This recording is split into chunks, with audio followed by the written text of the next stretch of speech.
Vamos mudar de assunto, agora vamos falar da economia, do encontro de Davos, porque o tema deste ano do Fórum de Davos é a busca da cooperação em um mundo fragmentado. Sobre isso, a gente conversa agora com o economista e professor da Faculdade do Comércio de São Paulo, Denis Medina.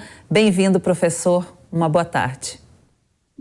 Boa tarde, Cláudia. Muito obrigado pelo convite. Obrigada por estar aqui com a gente. Professor, o ministro da Fazenda, Fernando Haddad, falou bastante sobre integração de mercados entre os países da América Latina e também na entrada do Brasil na OCDE. O que a gente pode esperar desse movimento?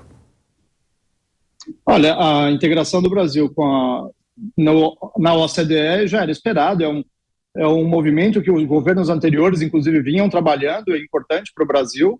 Agora, essa integração com a América Latina, assim, de certa forma, é um avanço que não estava esperado. A gente já tem, obviamente, o acordo no Mercosul, onde existe uma integração, existe uma cooperação entre as economias, mas o que ele está sinalizando é um passo a mais, algum tipo de integração com moeda, bancos centrais, né? Não ficou perfeitamente claro o que se busca, né? Mas o que ele quer é uma cooperação maior com os países da América Latina. É positivo, são nossos vizinhos, grandes parceiros comerciais, mas algumas dessas economias têm passado por dificuldades em decorrência de medidas meio atrapalhadas de governos anteriores, ou governos atuais mesmo, né?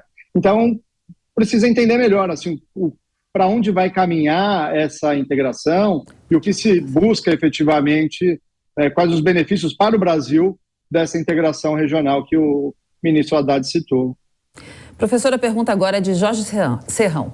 Professor Denis, na semana que vem o presidente Lula vai estar na Argentina e lá também ele vai se encontrar com Nicolás Maduro, presidente da Venezuela. E o Maduro antecipou que iria conversar com o Lula pessoalmente sobre a formação de um grande bloco transnacional com a Rússia e com a China, juntando também os países aliados da América Latina, do Foro de São Paulo e Grupo de Puebla. Esse tipo de articulação é viável? Esse assunto é visto como assunto de interesse do presidente Lula? Pelo jeito, de interesse do presidente Lula, com certeza.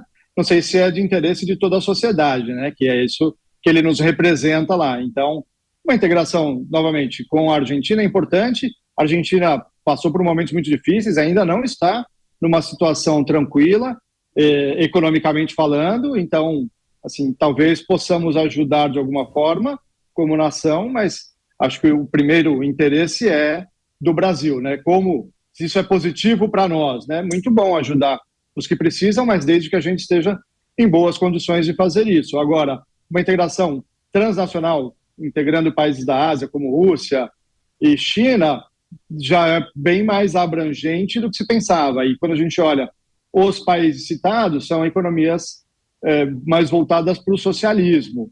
Então, esse direcionamento que o governo está buscando com essa aproximação é o que a gente percebe. Né?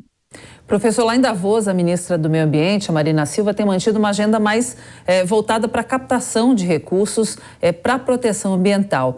Em que posição o Brasil fica com a retomada desses investimentos? Então, essa captação de recursos para o fundo amazônico precisa ter um certo cuidado, né? Porque logo que o presidente Lula ganhou as eleições, a Noruega, o governo da Noruega anunciou que estava retomando investimentos no fundo amazônico. Agora, por que a Noruega fez isso? Porque ela tem interesse, porque ela tem uma mineradora dentro da bacia amazônica. Eles têm lá uma operação de mineração dentro da Amazônia, dentro da floresta amazônica, então, lógico, eles têm interesse em contribuir, de certa forma, e manter sua atividade econômica lá. Se ela está captando recursos, qual que é a contrapartida que esses recursos esperam? Não tem almoço grátis, a gente sabe disso. Então, quais são os interesses que esses recursos têm em vir para cá? É simplesmente para plantar árvores? Eu duvido muito, né? Sempre existem outros interesses. É importante deixar claro que cada um que vem contribuir com o Fundo Amazônico espera de retorno dos seus investimentos. A gente vai voltar agora com o professor Denis Medina. Professor, a gente viu aí há pouco e também mais cedo o Lula falando lá nesse encontro com várias instituições universitárias do Brasil, essa questão das universidades que foi muito polêmica na última gestão, né? Vários ministros da educação foram demitidos e houve uma falta de recursos para dar continuidade para os trabalhos. Agora, Lula prometendo que vai voltar a dar mais atenção para as universidades. E o Camilo Santana, que é o ministro da Educação, falando que a prioridade é a educação básica neste momento. Como é que você vê essas questões?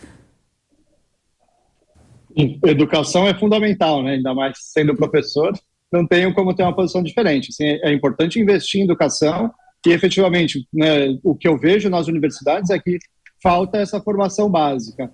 Muitos alunos chegam com alguma deficiência de leitura, deficiência de compreensão dos textos, então o foco na educação básica é importante. Mas veja, a gente vem de governos de 16 anos lá atrás, de governos do PT, ou seja, essas pessoas que passaram pela educação básica já estão chegando na universidade e o problema persiste. Então precisa rever o que foi feito lá atrás, que não deu o resultado esperado, para que possa corrigir. Agora, a educação profissionalizante e universitária também é fundamental para o país, porque nós temos uma deficiência em produtividade, ou seja, a capacidade de produção dos nossos profissionais. E o que vai melhorar a capacidade produtiva, basicamente, é uma educação de qualidade.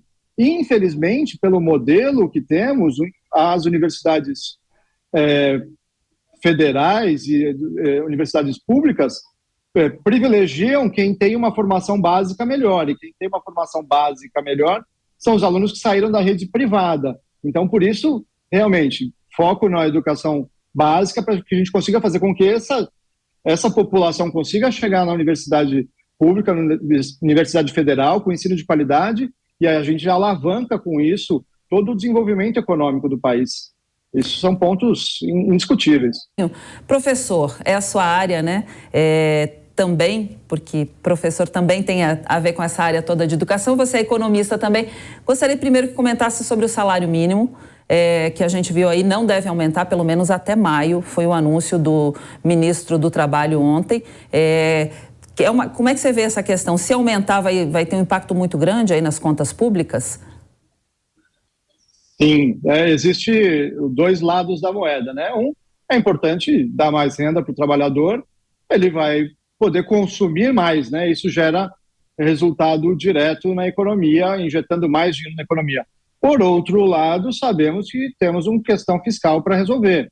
Esse governo vem aumentando gastos em várias áreas, criou mais ministérios, manteve o aumento do Bolsa Família, do Auxílio Brasil anterior, que agora está voltando a ser Bolsa Família, também aprovou lá a PEC que fura teto, né, aumentando ainda mais os gastos do governo, desrespeitando a lei, não desrespeitando, né, foi feita a PEC para poder desrespeitar a lei do teto de gastos. Então, assim, a gente vê muitas sinalizações do governo no sentido de aumento de gastos, de poder gastar mais, e isso vai gerar problemas econômicos, sem dúvida, porque o próprio relatório Focus do Banco Central já vem sinalizando uma expectativa de inflação mais alta, uma expectativa de manutenção da taxa Selic em valores mais altos do que se previa anteriormente.